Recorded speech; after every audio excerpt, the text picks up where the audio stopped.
Okay. I think we're live. There's a Yay. little bit of lag on YouTube sometimes. So I'm like Oh looking gosh. at my screen, just waiting to make sure it's going to go live.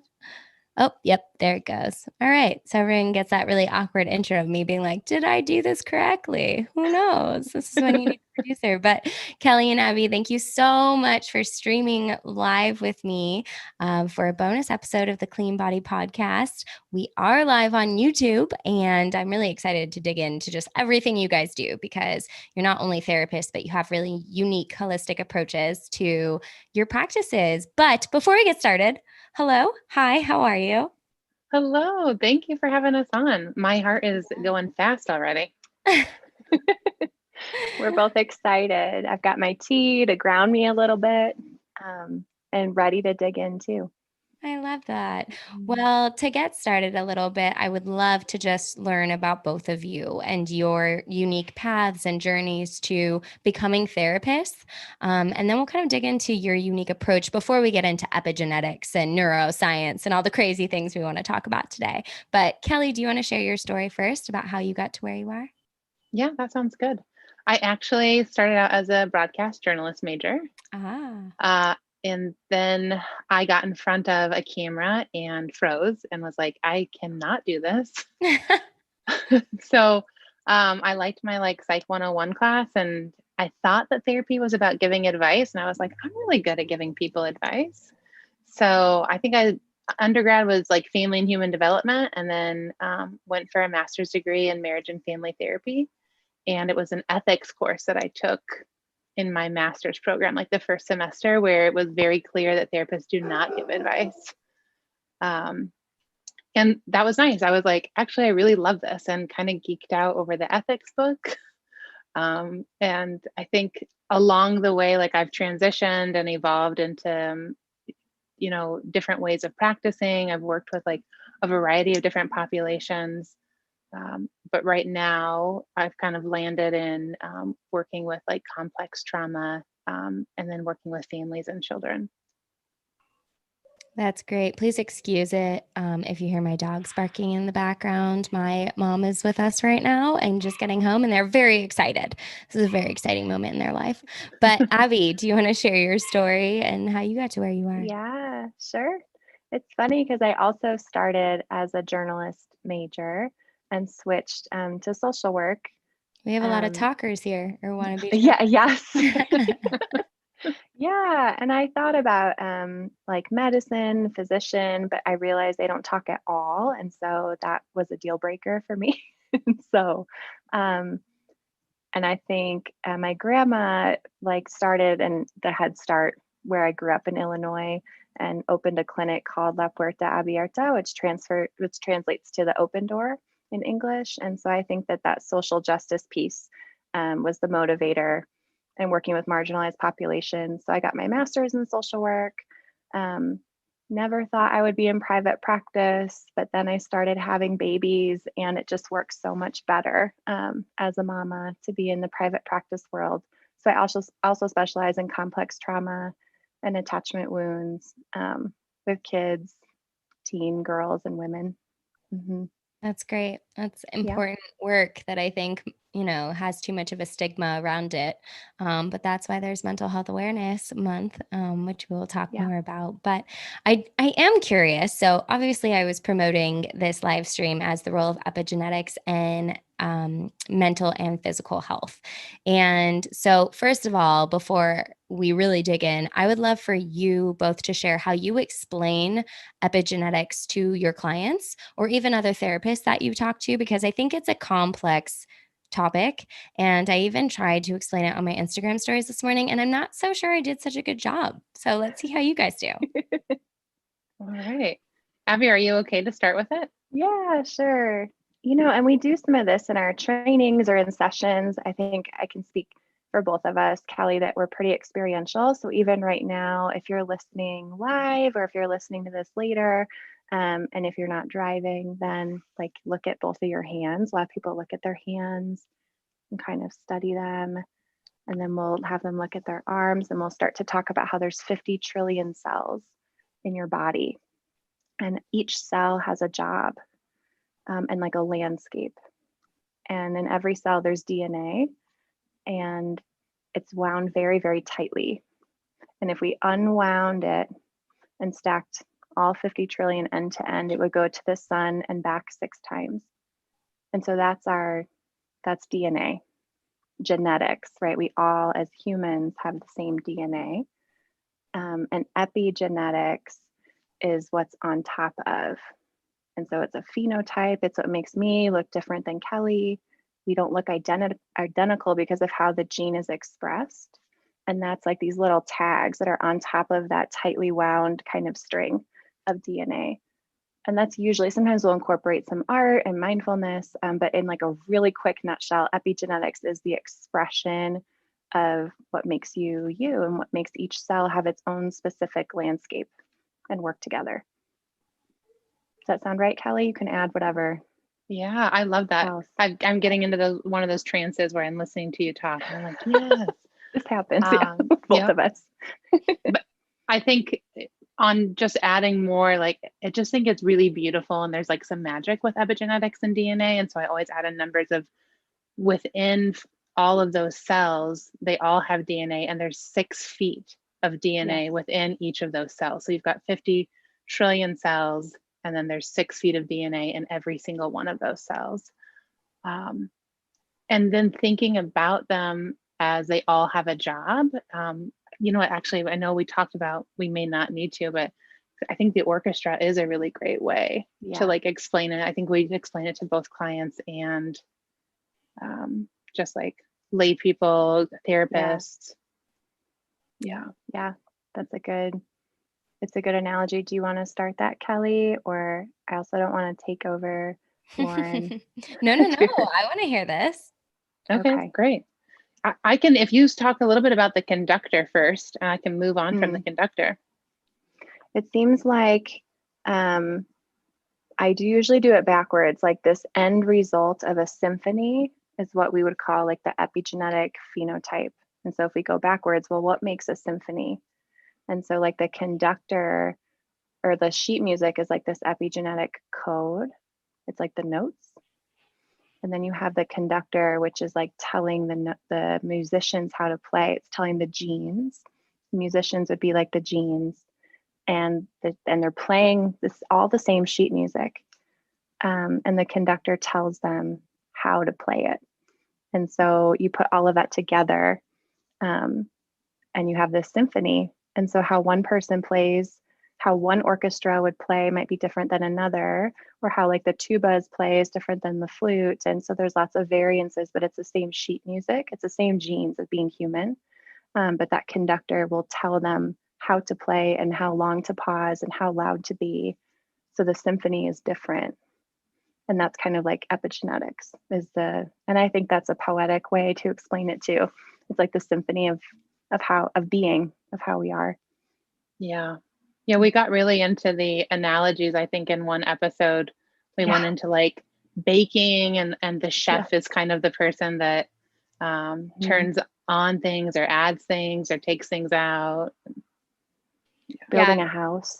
That was a weird analogy. There's so many analogies, right? So like I was going to say, building a house, the blueprints for the house are your genes. The contractor is epigenetics, because the contractor has the power to change those genes and evolve them into something else, should he wish. And even something like a script, like the same actors get handed the same script, but how that character comes to life changes based on their decisions. And so it's like they're the conductor. They're the one that's controlling the expression of these words on a paper. So just to bring that back around, yes, genes are this thing that you are born with. And then epigenetics is the way that they're actually expressed in real life and what their activity ends up being. So hopefully that all makes sense. If you're watching, I see you watching. I can see how many people are watching, and I see questions coming in if you have them. If that doesn't make sense, feel free to send in your questions and we'll try to summarize it even more. But I started learning about epigenetics when I went to school for nutrition. I had never heard about epigenetics before, and I became fascinated, and it makes all the sense in the world. Food is information. The way you live your life is information. Your hormones are information, like cortisol, which is increased by stress. And all of these things impact the expression of your genes. So I'm curious how you both came to find genetics in more of the mental emotional therapy realm rather than the nutrition realm, because I've gone to therapy quite a few times and I've never had a therapist introduce epigenetics to me. Hmm. Well, I think that fits with what Abby and I know about the field. We know that epigenetics is starting to enter our field, but we know that even within our field, it's not talked about a lot. So I finished grad school in 2014, I think, and had not heard of the word epigenetics at that time. And then I believe a colleague had used the word at some point, and I started to become curious about it. Did some of my own research. And then there is what's called an interpersonal neurobiologist. His name is Dr. Dan Siegel, and he has kind of turned science, he's translated science to therapists. And I remember going to a conference of his, and he said, like, imagine that you're a lawyer and you go to law school and they've taught you nothing about law. He said, we're therapists and we're working with people's brains. Like, we need to know about that. And that's not being taught at that time, at least. And then over time, I think once Abby and I got connected and we have really similar mentors, there's a woman named Bonnie Badnock. And she really, I think, introduced epigenetics at a level for me that like became really intriguing, and reading her books and just continuing to do more research. I think you said something really powerful there is when you are a therapist and you're working with a client, you have to understand how their brains are working. And oftentimes, when people have anxiety or depression, they take a lot of shame and guilt in that. And they're like, what is wrong with me? But there are so many cases and situations where it's not something wrong with you.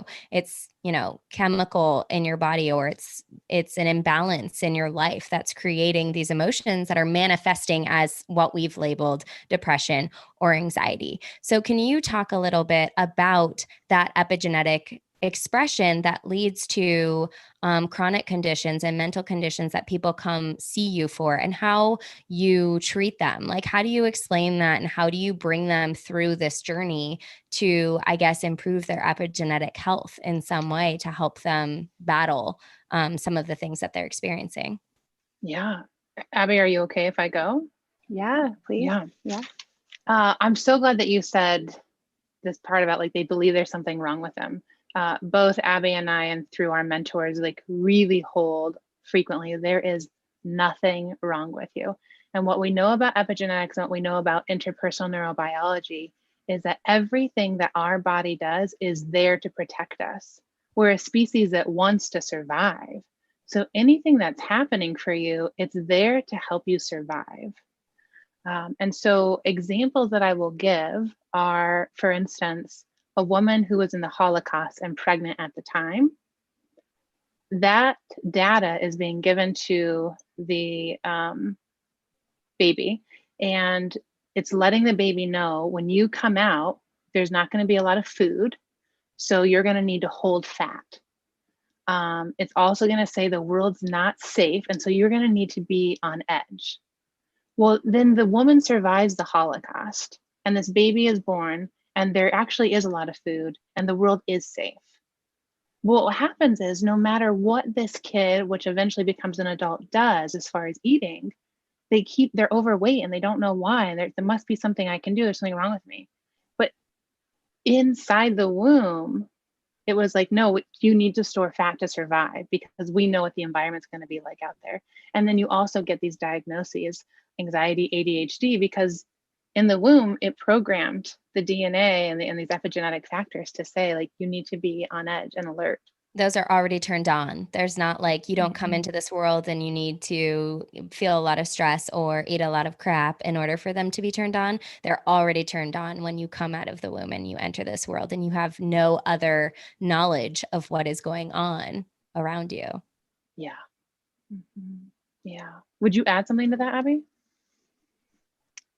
I don't think so. I mean, Kellee and I talk a lot about like it's this ancient wisdom, and that might be language that Bonnie Badnock uses in her book too, or um, our mentors are so imprinted on our minds also as we talk about this, but it's like that ancient wisdom of what was survival. Um, it can get in our way now. If there was something 8 generations ago that was adaptive, and Robin Goebel will talk about there's no such thing as maladaptive. There's not. It's all wisdom. The cell doesn't know how else to be, and why would it? And so I think that bringing in that self-compassion and mindfulness, it's truly the antidote to shame. And then when we think of these like chronic, depression, anxiety that runs this intergenerational toxic stress and trauma, the unwinding of it is like bringing some awareness, and even gratitude to the things that helped our bodies and our beings survive. And I really believe that that does alter the biochemistry over time. If you have a clinician that can introduce all of these concepts with that thread of self-compassion, people are changed by it, which is that framework of interpersonal neurobiology.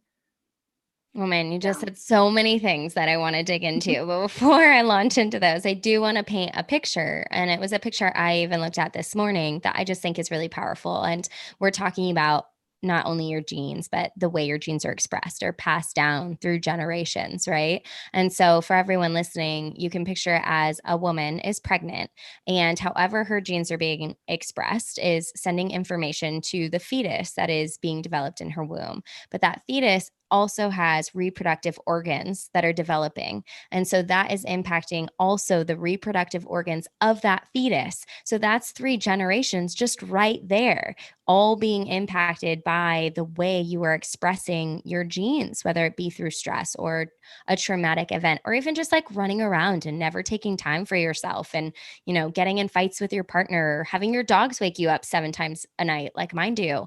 All of those things can create this kind of toxic environment in your body, and you can pass that along to your baby, who can also pass it along to their baby. So it's just this major ripple effect. And Abby, you talked about sometimes people are born with shame. I have a best friend who she went through a lot of therapy and did a lot of self work because she believed shame was passed down in her genes, and she needed to rid herself of this shame that was embedded in them from the moment she entered this earth. I think that's a really wild statement for people to say. Before I started this journey, I'll admit I thought she was a little crazy. So let's talk about that a little bit. How can people really be born into this world having no experience at all and already have shame and guilt and other emotions that maybe they don't want to have? And how can they pinpoint, like, maybe I was born this way and I need to do extra work? It's not just environmental, it's like ingrained in me. Mm-hmm. Mm-hmm. You know, I think we've even talked about this on our podcast where we're not sure where the information comes from, but that we have both read somewhere that babies are indeed born with what we call negative cognitions. I'm not good enough. I'm not lovable. I'm not safe. I don't know still where that comes from as far as the information where we've read that. But what we do know is there's a book called The Body Keeps the Score by Vesser van de Kolk. And our body remembers things, and our cell also remembers things. That's what's called like implicit data.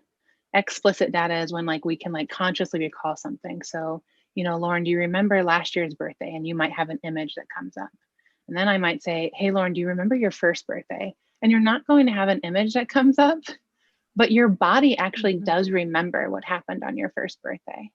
And so when you've got the fetus in the womb and this mother is holding these cognitions, it is moving that physiology around the fetus. And so their body kind of holds that message. And then once we get to having words or explicit memory, that's when it turns into like, oh, this is shame. That's what this feels like. This is shame. But the feeling came first before the words. Yeah, I think that the instructions have already been there even before, even if it was like the fetus's even if it was 4 generations back, right? That image of like the eggs inside the fetus, like, so it goes back 14 generations at least, research says. And so we won't know. I mean, that's over 400 years, and I don't know that far back in either side of my family, right? So we might not ever get to know, like, oh, but my great great great grandpa this. It's like, well, we might not know, but we can still validate. We carry shame inherently for a wise reason. Something happened back then, and now we get to heal it in relationship with someone else, and pass something different down. Like healing is also transferred, and resilience is transferred. Mm-hmm. That idea of it going 14 generations back, while you're right, strength and resilience and courage are also passed down. When you first said that, I was like, oh dear God, like I feel Yeah. like I'm completely lacking power then. Like I don't have control over this situation and what was passed to me. And how do you face it? How do you figure out what is going on in your life? How do you then face it? And how do you get control of it so that you don't feel like you're out of control in your own life? I think something that brings in some hope is that basically when Abby was talking about epigenetics and it being on top of the DNA, they're called tags. And there are lots of different kinds of tags. And what happens is one tag on your DNA is not going to make a difference.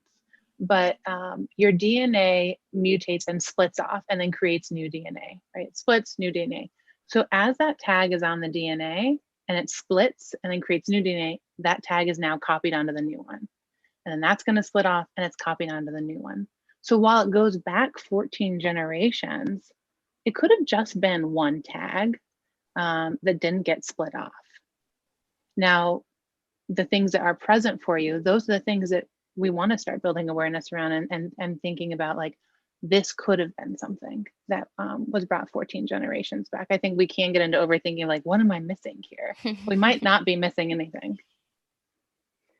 Yeah, I think it can be so disempowering, like you said, Lauren, and then always being connected to hope is key for healing as humans, certainly as therapists, probably as a nutritionist too, like to just continue to work and face the darkness and trauma, whether it's in ourselves or alongside others.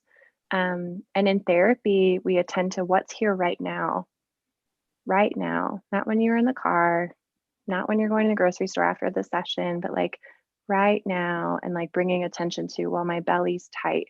Okay, we're going to bring supportive breath to that. So I think that we get to like attend to what's here now relationally, and the nervous system is the most plastic. So for mental health, there's a lot of hope. Like shame is stored probably everywhere, but when it comes to mental health, our brain is a cultural organ. It's shaped around experiences, and we're having those every moment.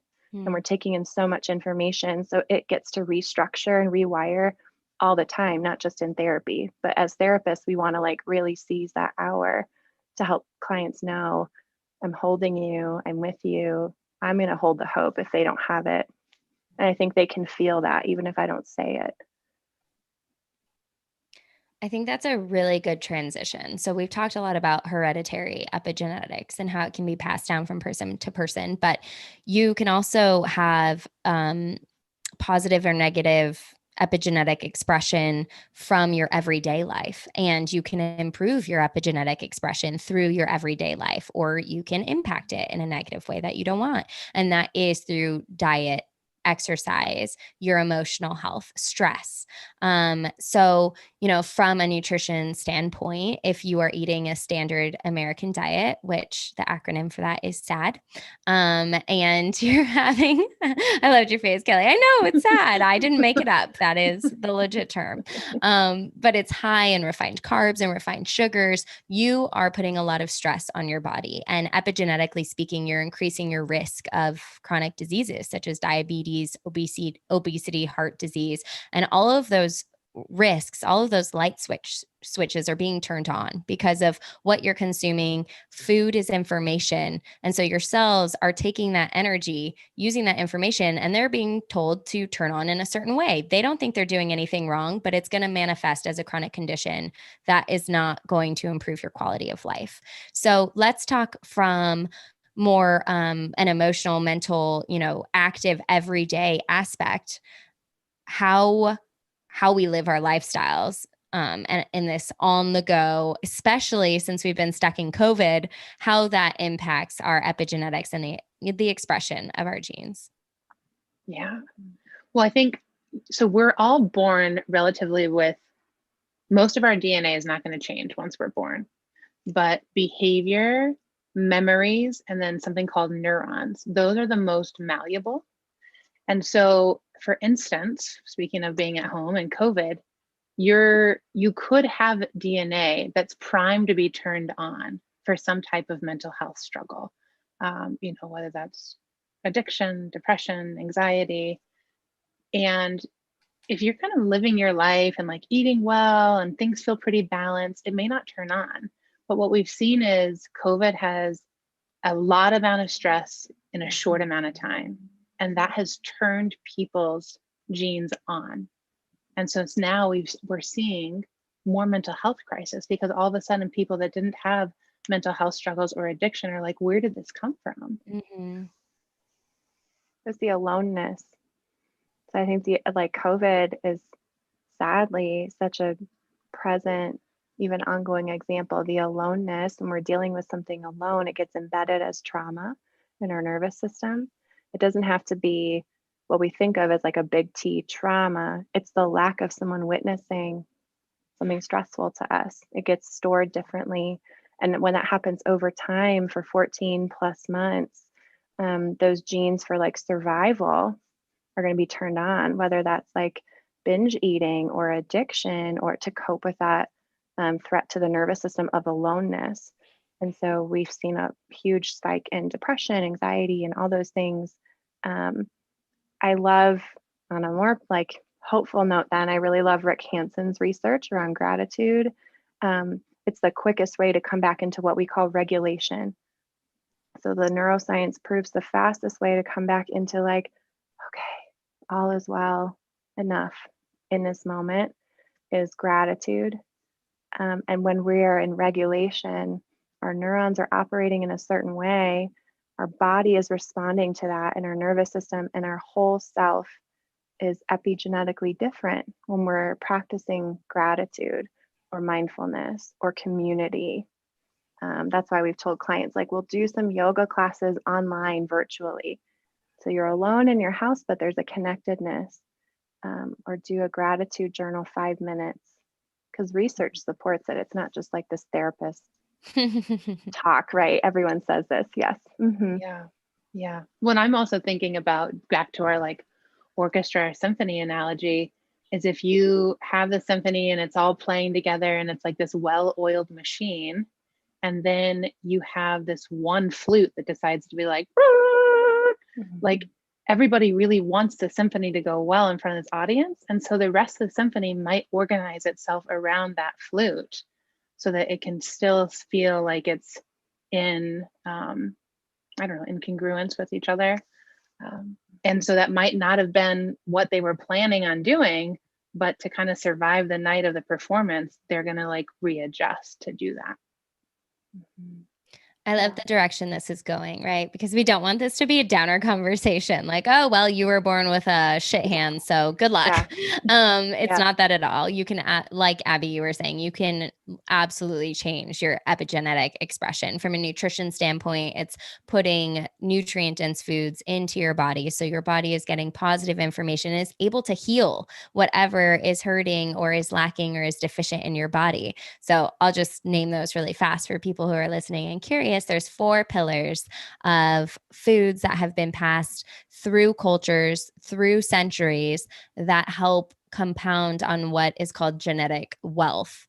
And that is building of the positive epigenetic expression. The first one is meat with the bone in. Keeping that intact, that bone, that marrow, it makes that meat more nutrient dense. Of course, you want to make sure that's organic. The second one is fermented and sprouted foods. Those hold powerful abilities in our body to heal our guts, to just bring us back to homeostasis. The third is fruits and vegetables. And the fourth is escaping me. I know it will come back. So I'll just like blurt it out once I remember it. But you were talking about gratitude practice. So what are some other things, or what are some techniques you have for your clients to, when they are in these states, especially now, of, depression, loneliness, stress, addiction, which are things that are very prevalent in our society right now? What are some things that you tell your clients to start practicing that can help to start turning those negative genetic expressions off so they can live in a more balanced, vibrant way? Mhm. I think one type of therapy is called DBT, dialectical behavior therapy, and they talk a lot about something called opposite action. And it is truly like when we are feeling lonely or depressed, we sometimes want to watch a really sad movie to like feel like we connect with that, or we want to continue staying in our bedroom with the lights off. But we have to engage in opposite action. So if you are noticing that you really want to sit in your room in the dark, you really have to move towards, even if it's just for a minute, if you can only tolerate it for a minute, we're going to say, like, just walk outside for the 1 minute, and then you're welcome to go back into your bedroom. We never want to like pull people out of what we call their window of tolerance, right? So in the middle here is like, I'm putting both my hands up, and in the middle of my hands, this is where we can generally tolerate stress. Below it is where we move into these depressive levels and we're really shut down. And then above it is where there's this like high aggression or anxiety. And I don't want to tell a client, you need to go outside for 30 minutes a day and do this opposite action. That's going to put them either way up or continue to keep them way down. So we just do steps so that their nervous system slowly, the window of tolerance expands. So maybe in a week, after they've done a minute a day, they can do 2 minutes of opposite action. It truly is really small steps. And I suspect it's similar in the nutrition field. When you're trying to change somebody's nutritional habits and diets, we know that like a whole change isn't going to happen. We have to like start really small with folks. And then I think one other thing that I personally do, and there's some research behind it, is particularly for people that were living alone during the pandemic and didn't have a lot of support, like you can actually just wrap yourself up and imagine a warm embrace by somebody that you do wish was near you. Or there were some clients I had that really didn't have any safe person to imagine that. And so just imagining what a warm embrace from somebody might feel like.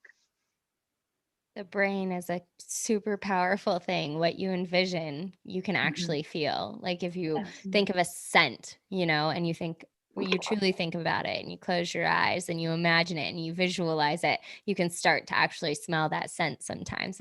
It's wild what your brain can do. Yeah. Yeah. We talk a lot about that actually in play therapy. Kids will come in and they'll start to play like a snake is coming near you. And if for a moment you can pretend that that snake is real, your brain doesn't know it's not real. Your body will then respond as if there is a snake in front of you, Mhm. a real snake.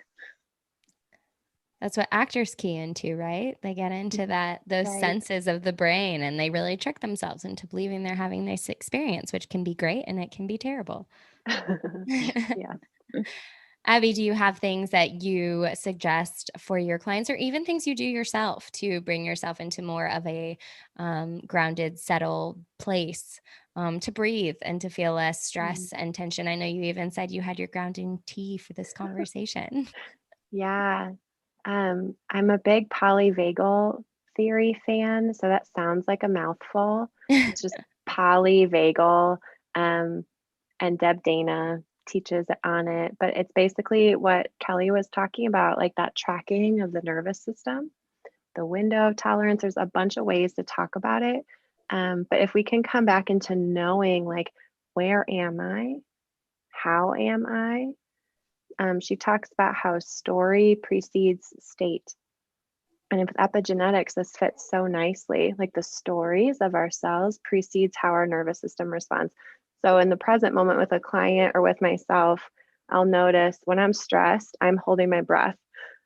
Or you'll see clients that are holding here. And so I might say, like, "Oh, I'm noticing as you're talking, you might want to breathe." And I'll even have them put their hand on their heart or like their solar plexus here and push in and just like gently pull down because these muscles are tight, right? And so it's part of this like self soothing, or what we would call reparenting from an attachment lens. It's like there's something frightening that's happening that's not 35, right? So we're going to come back and reparent. Like, in this moment, I have everything I need, like mantras. I can't tell a client if it's going to be okay. Like, I don't know, but I know I'm with them in it. And in this moment, it is okay. And like really coming back to that groundedness. OTs have a lot more research than I can talk about right now about the midline. And Winnicott talks about this too, like putting your hand on your heart, you're crossing the midline, and he calls it this loving holding. And so just teaching clients, like, can you notice when you're afraid? And it looks like anxiety, but you're worried or afraid or you're angry, and just put your hand on your heart and be with it for 10 seconds. And it really alters the biochemistry of how they don't go so high out of their window either direction. It's like, okay, I'm here, just that supportive hand. So we do a lot of somatic strategies. I think in our culture, it's a coming back into our bodies. We kind of cut ourselves off. You know, this is in the nutrition world, we cut ourselves off from being embodied. And so much of mental health is coming back into the wholeness of ourselves. Mm-hmm. Mm-hmm. Yeah. And I think to add one other strategy to that is Dr. Dan Siegel had also done a bunch of research that the fastest way to regulate our nervous system is to say how we're feeling out loud. Right? So I feel nervous. I feel embarrassed. I feel angry. Some of these strategies feel so simple, and unfortunately, some of them have been overplayed by Buzzsprout and Instagram and all these things. But there is science behind them. And if we're not saying it out loud, we're holding it. And that's sending those messages to the cells that things need to happen. Well, and that's creating that shame and guilt, right? I love vulnerability and the power of vulnerability. I am always the first person to say, I am feeling insecure. I'm feeling guilty. I'm feeling like I let you down. Because once you're able to express that emotion, you get it off of just yourself and you're able to share in that experience with someone else. And it's not about making yourself feel better, but it's about not keeping it some like shameful secret and just, and that it is hard. It's really hard, especially say you're arguing with your partner. You don't want to say, I realize I'm embarrassed that I, like blew up 10 seconds ago and I shouldn't have reacted that way, especially when you're a stubborn person like me. You don't want to do that. But then on top of being irritated or angry and in this argument, you also have this guilt in the back of your mind of a way you reacted that you shouldn't have. And so it's like releasing those emotions so that you can be present in the moment rather than thinking about, a minute and a half ago, I did this, and that's creating this like extra stressful experience in my body. So I love the idea of using vulnerability in your practice with your clients. Yeah, it's self-care throughout the day, right? Like if I'm a therapist and I see 8 clients and I am not saying out loud what's happening for me by the end of the day, like my body is exhausted. Yeah. You said it at the start of this call. You said my heart is racing right now. Yeah. I love it. So what are some things then, I think people right now, especially right now when they're stuck at home and they're working all day long and they have kids, and self-care is the first thing to go out the window.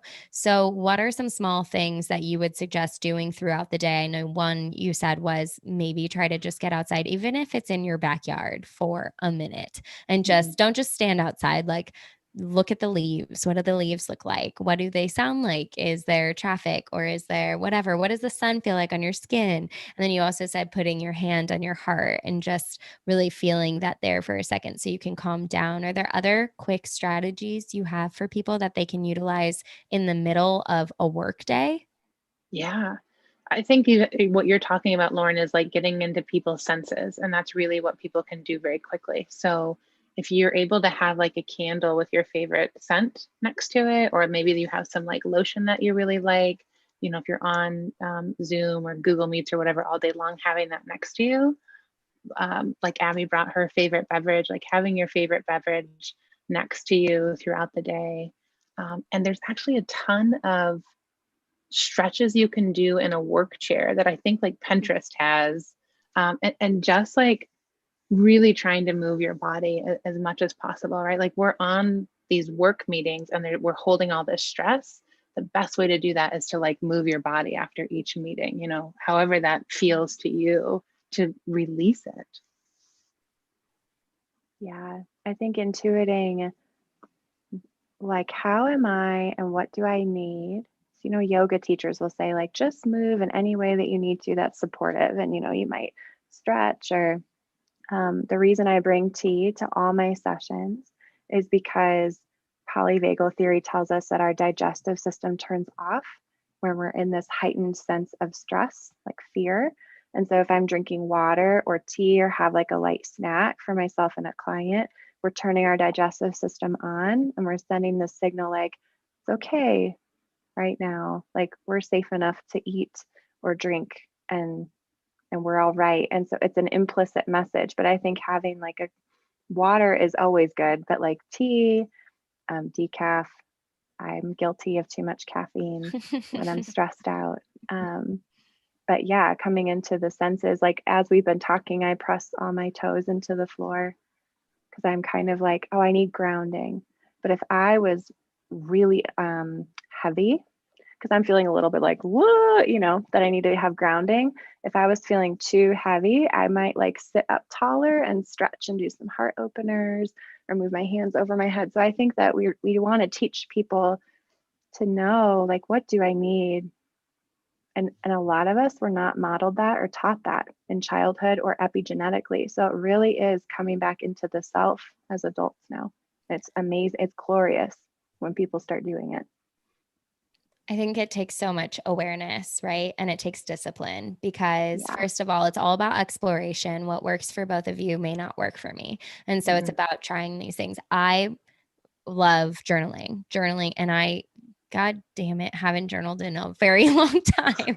I go on like kicks and I journal for 3.5 months and I'm like, God, I journal about journaling, feeling good. And then I stop and I, get busy and something else starts. And it's always like in the back of my mind, you should be journaling right now.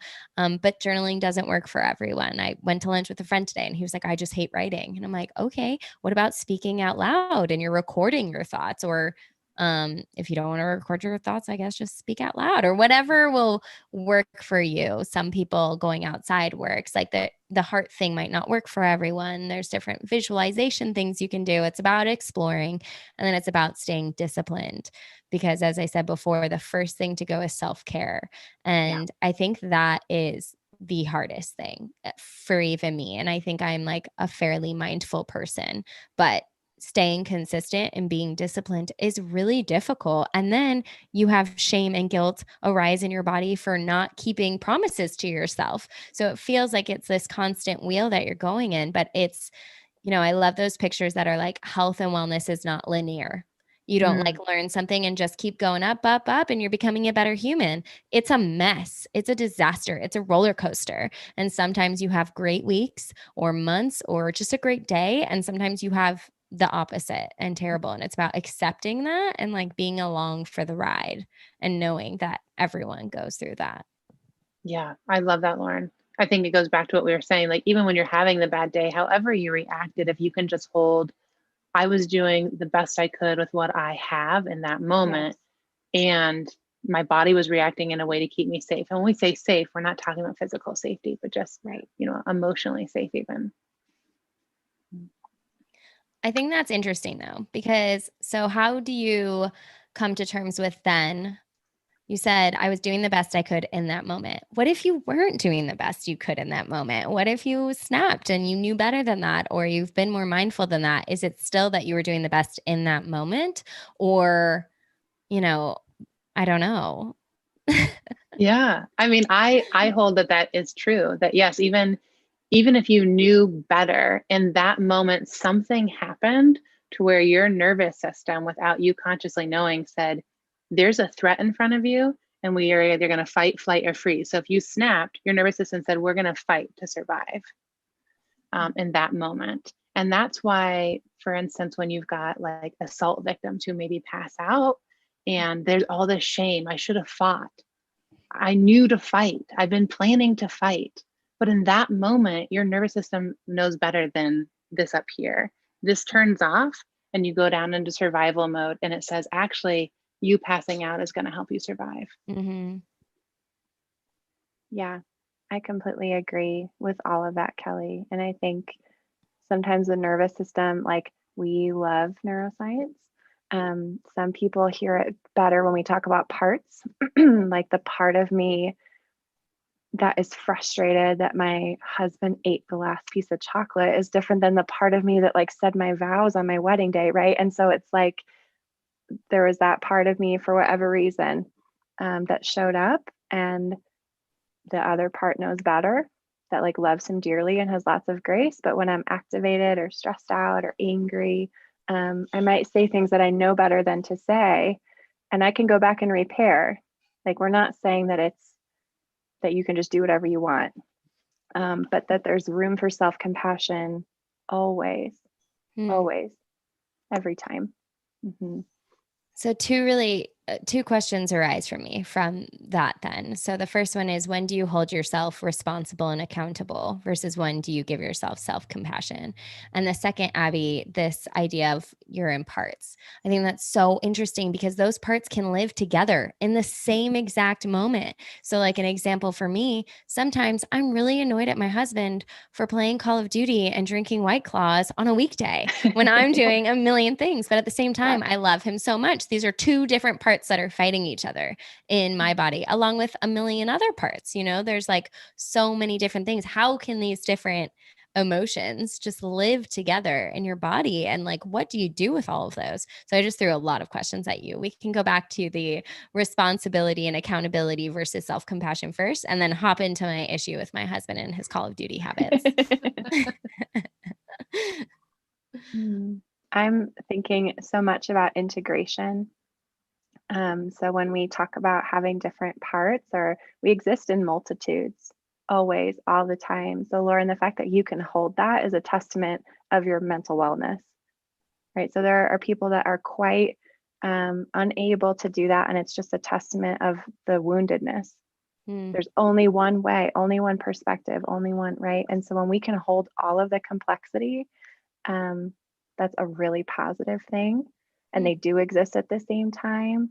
And depending on what orientation there's different ways to talk about this. I like to talk about the authentic self or the core self. That's the part I want to be making choices. If I'm connected to my goodness, preciousness, my essence, people talk about that in different ways in the therapy world. I don't want to be making choices from the traumatized 4-year-old part of me, right? But sometimes that happens if I get scared or frightened, and so I can bring mindfulness to that. That's why there's self-compassion. It does not excuse, like we hold accountable our actions, but I don't think we can really, this is just my opinion. I don't know, Kellee, maybe save me if this is wrong, but like, I don't think we can excuse our choices because of the past or because of these parts or the story that little girl says, right? It's not a reason to just scream at my partner, for example, but I can't hold myself accountable authentically and make inner change unless I can first have self-compassion. So the compassion comes first, then I'm regulated.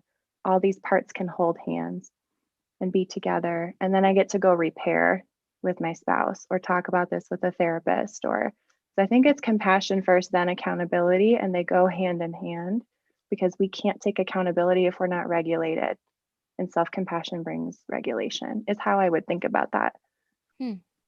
Yeah, I completely agree. Like if we are just shaming ourselves, there is no way to take some accountability, because then you're just adding like more shame onto there. So we first have to add the compassion to bring down that defense. But you're 100% right, Lauren. Like there has to be accountability. Isn't it Lisa Kellee that talks about how like judgment and self-judgment, these shoulds, is registered as a threat in the brain? Yeah. So when Lisa we're just Dion, like, I should have. Yeah. Yeah. She talks about 4 threats to the brain. And one of them is shoulding yourself. And so she'll walk people through an exercise where just for 1 minute, she said, I want you to close your eyes for 1 minute. And I want you to tell yourself the latest should that you've been telling yourself these days. I should be eating healthier. I should be exercising more often. I should spend more time with my kids. I shouldn't watch TV so much. Whatever your favorite should is these days. For 1 minute, you close your eyes and you say that should over and over in your brain. You don't stop.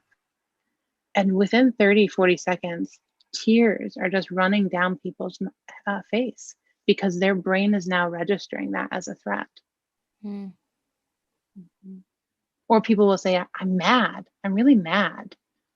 And that again is like moving into that like fight.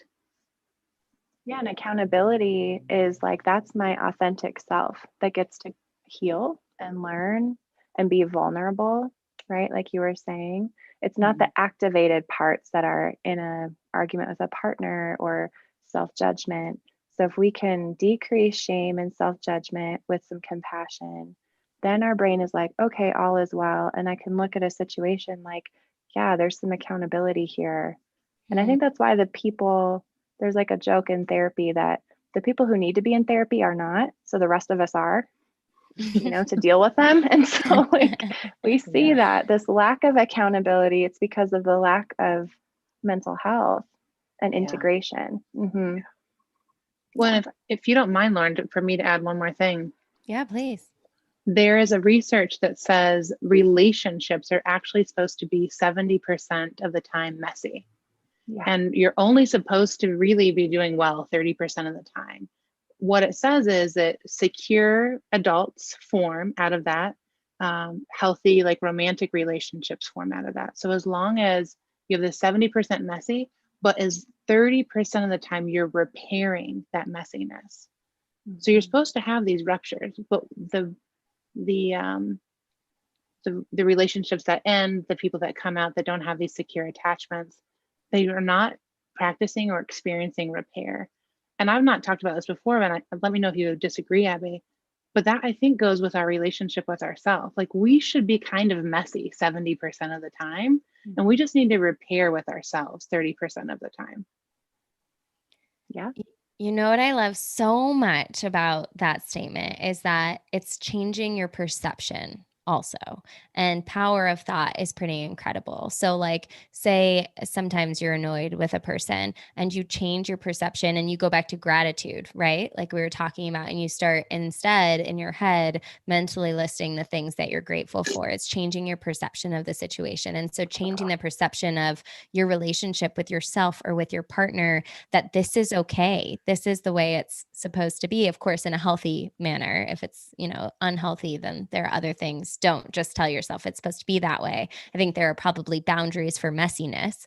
But I think that's powerful, because changing your perception of the situation rather than living in this annoyance or anger at yourself, like I'm always putting myself down or my partner's always doing this, you change the perception that this is a learning experience, and this is something for us to grow from once we enter that healing phase, and then we'll go through the mess again, and it's the roller coaster of life that we go through.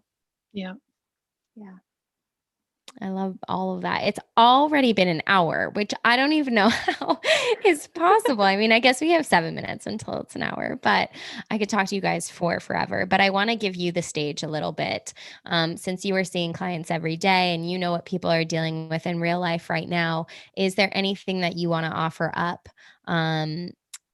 Tips, advice of how to get through challenging times, or even work through anxiety as we go through we re-enter the world, which can be scary for some. Just any advice you have top of mind that you want to give to listeners or watchers right now. Do you have anything off the top of your mind right now, Abby?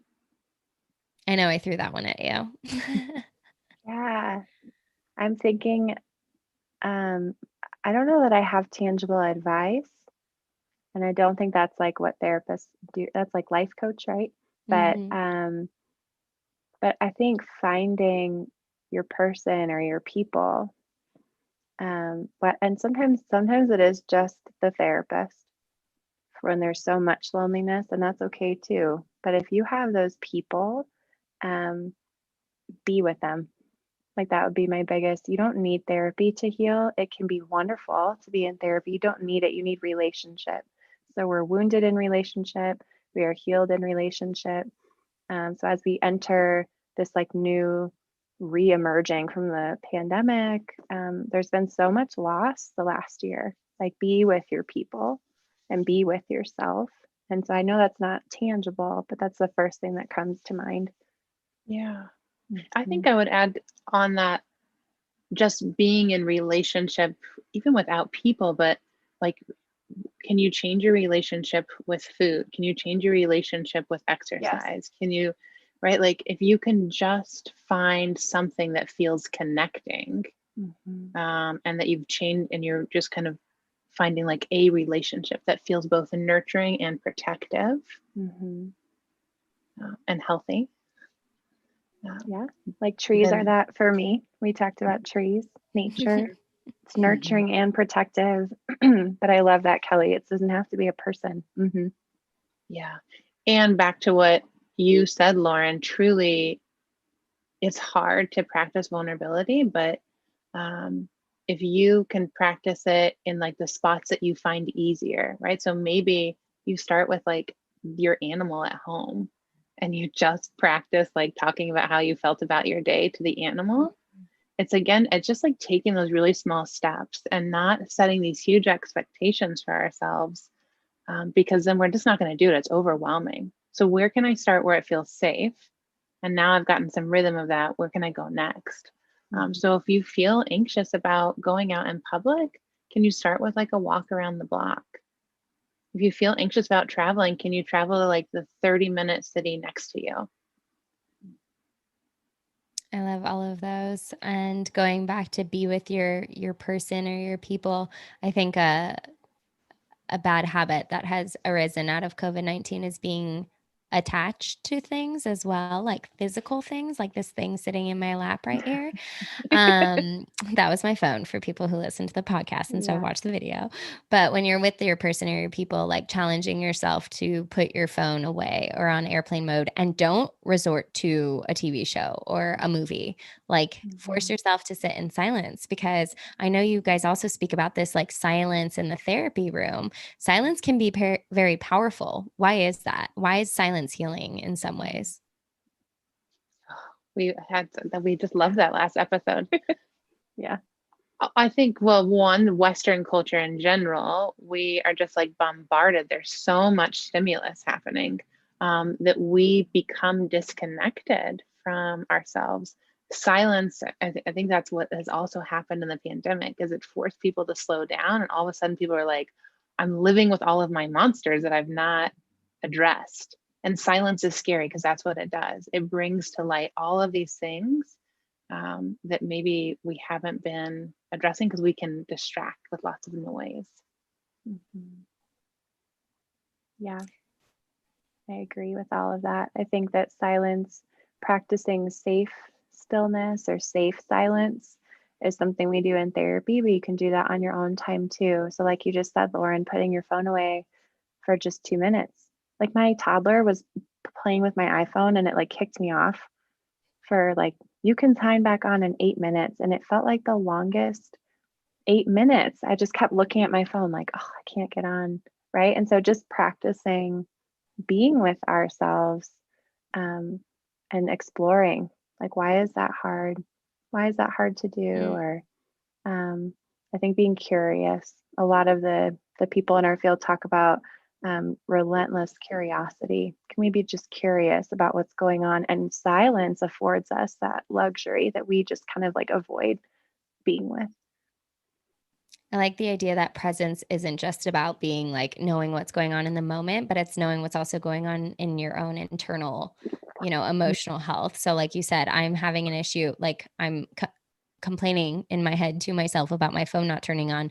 Why am I having that issue? Like being aware that you're having those thoughts. I love when my phone dies or I don't have service and I have like this forced upon me, like can't use my phone. That I always take as a sign from the universe that it's time to get rid of the phone for a while. And sometimes those are the best times. When my phone comes back on, I'm like, oh, God damn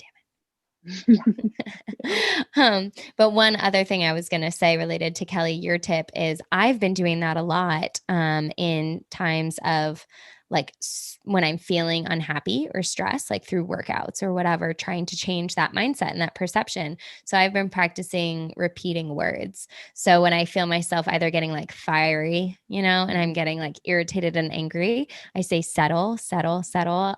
to myself. And then during workouts, specifically when I don't want to be doing it anymore, I repeat joy to myself. And I like bring myself back to try to, we're lucky to be in this moment and to be able to move our bodies and to have that time and opportunity and resources to be able to do this exercise or whatever it is you're doing. So I don't know, creating little words has helped me come back to the present moment and change that perception again, which changes the environment in your body, which can improve your epigenetics and the stress that you feel. And it all comes full circle. Yeah. That's a perfect way to tie it all in. Well, I do also really quickly before we hop off here, want you both to talk about the podcast that you host, which is the Whole Therapist podcast. So share a little bit about that with us. Yeah. So we're going to go to like a pod studio or something out here to like do it. And then the pandemic hit. So I think we took a break, and then we still really wanted to do it, and the pandemic wasn't going anywhere. So, before we started live, we kind of told you, Lauren, that we went on Amazon and YouTube and figured it all out. And I think what our goal was, that often the podcast that we hear from other therapists is just like more therapist jargon. It's more training. And we knew from interpersonal neurobiology that we're human, and like we have to bring our humanness into the therapy room. And there are people that are talking about that in our field, but there's not a podcast about it. And so I think our intention was to normalize that for therapists. Like, you are both. You are a therapist and you're human, and both are allowed in the therapy room. And we're going to have episodes that like try and leave out the jargon and the theorizing and bring in what it's like to have both of you in this room, right? Like the parts and the integration. Yeah, and authenticity, right? So our clients know if we're being inauthentic, and other therapists know. I would be trying, what I think we talked about, the felt sense. When other therapists or healers listen to our podcast, how do we want them to feel? Because there's wonderful podcasts in our field, but I often feel incompetent. Like, oh, I got to look up that word. And oh, here's another thing I need to look into. And there can be joy in that. And it's depending on my state of mind, can be a lot to take on. It feels like work. And we wanted people to feel like they were having coffee with us, or they could laugh about coffee breath in our own masks during session. Like, we just wanted it to be a place to gather and provide tangible information too, but authentic. Why is it sometimes so hard to just be human? Yeah. It's crazy, right? Mm-hmm. Well, how can people find your podcast, get in touch with you, follow you, any of that? Yeah. I think on Instagram, it's just the Whole Therapist podcast. Facebook, I believe. So speaking of being authentic, on Facebook, we can't be the whole therapist because Facebook reads it as the whole rapist. Oh, like if you spell out awful. the whole therapist, it's like Yes. the rapist. And so yikes. Facebook's like, it's not allowed. So on Facebook, it's TWT podcasters. And then we have a website, thewholetherapistinstitute.com. And then Abby owns a group practice, and her group practice is Be and Belong Counseling out of the Denver area. And mine is Anchor Counseling. For people who might be interested in reaching out to you for therapy, do you do remote therapy, or is your practice mostly based in Colorado?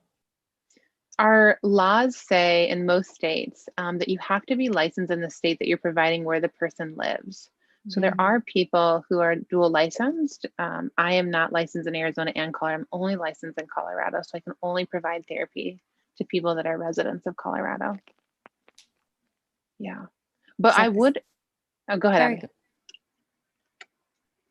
Abby, is that the same for you? Yeah, I do remote therapy. However, it's only in Colorado. I used to be dually licensed in Illinois, but I let that lapse. We really love doing consultation. So I have several consultees, like other therapists or if someone just wanted to learn about some of the things we were talking about, but it wasn't a therapist-client relationship, we can certainly do that. But like supervision and therapist-client relationship has to be in the state that you're licensed. Mhm. Mm-hmm. We know that there's a mental health crisis right now, and people in every state are struggling to find therapists. And most Yeah. therapists we know have wait lists out the door. Yes. But the best way you can find a therapist is going to psychologytoday.com. And then you Yeah. can type in your zip code. If you want to use insurance, you can filter your insurance. You can filter if you want a male or female, if you want somebody who does somatic work or other types of therapy. Yep. That's great. Thank you so much. Well, then I just got lucky that I got to have a therapy session with you live on YouTube, and I'm in Arizona. Just kidding. That it's not a thing. We're not breaking any rules or laws here. Just because I brought up my husband's White Claw affliction doesn't count as therapy. But thank you guys so much for this conversation. It was really awesome and a great way to wrap up Mental Health Awareness Month. Although I think every month is Mental Health Awareness Month, and we can all just do a better job of showing ourselves self-compassion and being present in the moment and forgiving ourselves and knowing that we're on a journey. None of us are perfect, especially not me. So Thank you so much, Lauren. This was awesome. Thank you. Thank you so much. I'll talk to you guys soon. Okay. Bye.